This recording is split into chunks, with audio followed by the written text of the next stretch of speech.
Welcome back to another series where I try to figure out how to learn about my colors, how to figure out what they're able to do, how to mix them and get the best results. And watercolor, it's something that I'm recently interested in and I'm still learning. YouTube is pretty much my main teacher, and this 24 color palette is the first palette I bought where the colors were picked for me. And I think Denise did a very good job. It included a lot of earth tones, which I'm not very comfortable with using, or I don't really know how to use in a painting. And that's it. You saw me swatch the colors and compare them with other brands that I have. And now what I try to figure out is how to classify the colors, how to figure out which one they're mixed and give me good results, and which to just use by themselves. So the first thing I thought of doing after swatching is make one of those charts that you probably seen artists do on YouTube, and I'm gonna zoom out just a little bit and show you this chart I attempted with a Kuretake Gansai Tabi 24 color set. And as you can see, after I did some of it, I kind of gave up because I realized it's going to be very hard for me to say, oh, I want to paint this color and look at the brown, or I need this to make this particular color, which that's not a very nice brown. So I couldn't learn much. It was very overwhelming, and as you can see, the project never really got to a completion. The second thing I thought of doing is, after watching Teoh, you'll see, you can find him on YouTube. He does this videos about using 3 primary colors and figuring out a palette, and that's pretty much what I attempted to do. It's decide my color groups. So of course you have yellow and the red and the blue, that's your primaries, and then you can mix all the other colors based on that. I went a little further, and after watching Dr. Oto Kano series on color palettes and color mixing, I learned about the cool and warm colors, and this is how I figure it out. So I'm starting with my yellows, especially with Denise's colors. I try to stick to those for now. And I have my Airlight yellow, and I have the Hansa yellow deep. So pretty much a cool, my camera should focus in just a minute. Here we go. So a cool and a warm yellow in the palette, but then I try to figure out where do I put a gold ochre. So this is similar to this Hansa yellow. Of course, it's more neutralized. And then even the raw sienna, I could consider it also a type of warm yellow towards a more neutral color.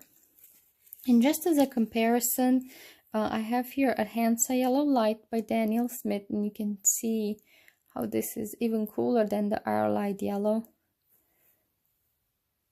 And then the Green Gold from Denise's palette, it would be somewhat of a cool yellow, or yellow that tends to move towards green, and it's also more neutralized. So this is how I classified my yellows.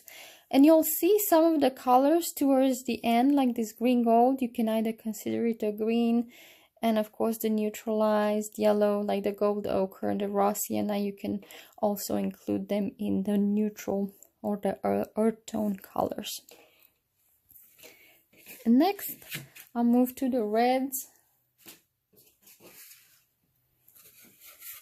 And here I pretty much place the reds in 2 classes. I have a cool red, a alizarin crimson, which is a kind of a neutral red, and Da Vinci red, which is a warm red. So the warm red, we'll know tends to mix better oranges, and the cool red will mix better purples. Another class in the red group would be the muted reds. The muted reds, which are the Perylene Maroon and Indian Red in Denise's palette. And you could consider them reds, or you could consider them earth tones. I just like to group them in the class of their own. They're oranges that they mix, and violets are more muted. But this is how I separate my reds for mixing purposes. Next, I have the blues, blue colors, and they seems to me that they give a range, or interesting range. And with blue, you don't have this component of like muted or more natural colors. And here they are, the 4 blues in the Denise's palette. In the phthalo turquoise, you could consider it a green or a blue. And again, the colors at the end of this class, they can go in either violet, like for the indentrine blue, or the greens with the phthalo turquoise. And I have here for comparison the Schminky ultramarine violet, and you can see this is somewhat similar with the indentrine. And then I have the phthalo blue from Daniel Smith, and of course it's a little bit bluer than the phthalo turquoise, but to me they're close enough. Comparing to Daniel Smith phthalo turquoise, which has more of a green aspect to it.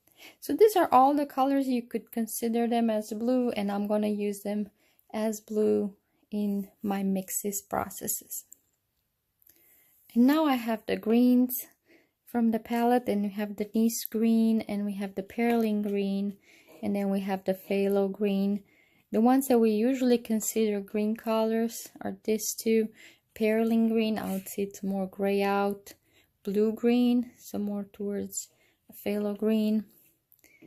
And then also green gold, you could also consider it a green, especially if you think of leaves in sunlight. I think this is a very close color. And then phthalo turquoise, although the camera makes it look bluer than the actual swatch, it's also a good color that you could consider it a green, especially if you add a touch of yellow. Now to the violets. A lot of professional palettes I've seen do not include a violet necessarily, because it's so easy to mix it using a cool red and a warm blue. But this palette also has this Da Vinci violet, which is the Oxazine violet, and also the violet iron oxide. And again, the camera makes it look more like of a brownish red than a violet. And sometimes the names can be deceiving. This, I would consider it more of an earth tone, and I put it with my earth tones than with violets. We'll try and mix it with blue and with red to see what kind of combinations we can get. But this is the violet group. And the last of the secondary colors is the orange. The set also only includes this quinacridone burnt orange, which to me is more of an earth tone. I have the Daniel Smith Perignon orange, and you can see the big difference. Of course, you can get an orange by mixing on yellow and red, and I haven't done that with this palette, but hopefully that will come soon in a video. So again, this is the orange color. And the last group of color, or last group I consider organizing my color, is the earth tones. To me, this has a greater variation because I consider how the color lean towards the primary color, like towards the red or towards the yellow, like with the raw sienna, or neutralized or more intense, like this raw umber has a grayed out tone versus the burnt umber, who's more reddish. Quinacridone burnt orange would be a good place here, right next to the burnt sienna. And this violet iron oxide Now you see, compared to the this earth tones, it definitely has a violet color, but compared to an actual violet, and if I would kind of zoom in so that you don't see the other colors, is definitely more towards a brown. So color is very subjective.